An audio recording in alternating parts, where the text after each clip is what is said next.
Hello and welcome to Insights. This is Hari Kumar. Nitish Kumar became the Chief Minister of Bihar yesterday. This is the ninth time he became the Chief Minister of Bihar. So, nothing new in it, nothing surprising in it. This is rather the norm in Bihar. He has been the Chief Minister of the state since 2004, on and off.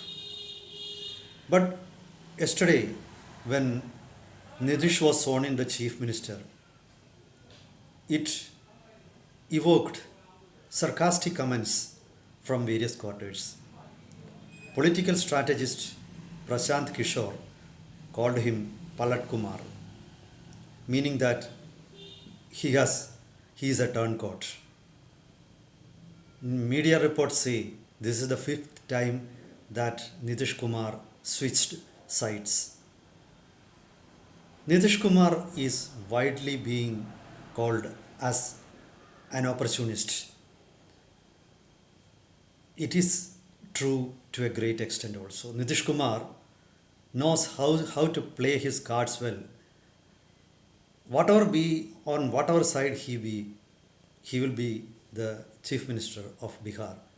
Even if he is with NDA, though the BJP has got better numbers than his party, JDU, or he is with the JDS, Janata Dal Secular, with the RJD of Lalu Prasad Yadav. Then also he is the chief minister. So he is a master of real politics.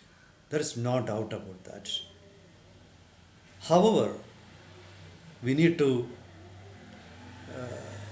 notice one major aspect. Nobody calls him a corrupt person. Nitish may be an opportunist. Nitish may play his cards close to his chest. He knows how to manipulate. He knows how to capitalize on opportunities.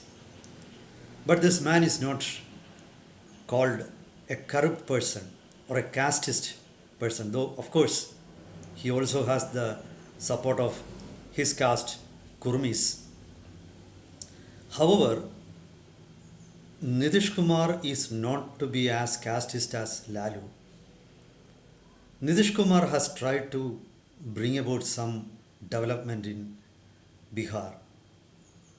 The fact is that Bihar is one of the poorest states in India. Perhaps the largest number of people below the poverty line is in Bihar. And there lies the relevance of Nitish Kumar. From 2015 till 2021, according to the statistics of Niti Aayog, more than 2.25 crore people escaped from poverty, came out of poverty in Bihar. This is not a small achievement. If Bihar becomes a prosperous state, India is very likely to become a middle income economy. The states like Bihar, Madhya Pradesh, and UP has actually started breaking away from the group after Yogi Adityanath became the chief minister of the state. So here what we need to realize or understand is that Nitish Kumar has the credit has to his credit, at least making an effort to take Bihar out of the poverty, out of chaos, out of caste riots. Let us walk down the memory lane. Right from 1970s till 1990s, Bihar was notorious for private caste armies or private armies. There was Sunlight Sena of Thakurs. There was the Bhumihars had their own army called Ranbir Sena. Then there was the Bhumi Sena of Kurmis, then so many number. Then the Dalits used to side with Maoists. All these used to attack each other, and hundreds of people were killed in caste-related violence in Bihar. For the supporters of Lalu Prasad Yadav, this was something like the voiceless people raising their voice. So many people pretended to be or sounded virtue signaling, and many people took moral grandstanding. They claimed that the caste riots or the politicians who encouraged caste in Bihar were actually something akin to intersectional politicians in the United States, or they are empowering or doing social engineering, whatever epithets you give them. But the fact was, Bihar was in chaos, and Lalu was the major force, one of the major forces that made Bihar such a hellscape. During the period, national media used to call the Bihar administration a jungle Raj. In 1990s, it was said that earlier, during 80s or 70s, during that period, many of the lower caste people, including Yadavas, they had to put their sandals on their head while they walk in front of homes of a Bhumihar or a Brahmin or a Thakur. Maybe I don't know, but in villages perhaps it is likely that such a situation existed. And naturally it led to reprisals also. Of course, such situation needed to be changed. No doubt about that. Social reforms had to take place in Bihar. But reforms should not mean replacing Thakurs or Bhumihars with Yadavas. Under Lalu Prasad Yadav, it is accused that that was what happened. Lalu Prasad Yadav, some of the progressive writers or progressive analysts, they said what Lalu did, that Lalu realized that Bihar's bureaucracy and police force were dominated by upper caste. For example, if there are 300 officers in Bihar's police force, almost 220 to 30 of them were from Thakurs, Bhumihars, Brahmins, and upper caste like them, who constitute less than 10% of Bihar's population. But the majority of population didn't have representation or didn't have power in their hands, who are backward caste communities. And the solution that Lalu found for that is he realized that in the assembly, you take the number of MLAs, here it was the reverse. A majority of them were from OBCs. So they were given more power, and they made the bureaucracy and police force a puppet, and they took law into their hands, and the result was a jungle Raj. If that was made, that is the meaning of social reform. If that is what progress is, then okay, you may call what happened in Bihar as social reform. But it is sure that majority of the public voters in Bihar didn't think so.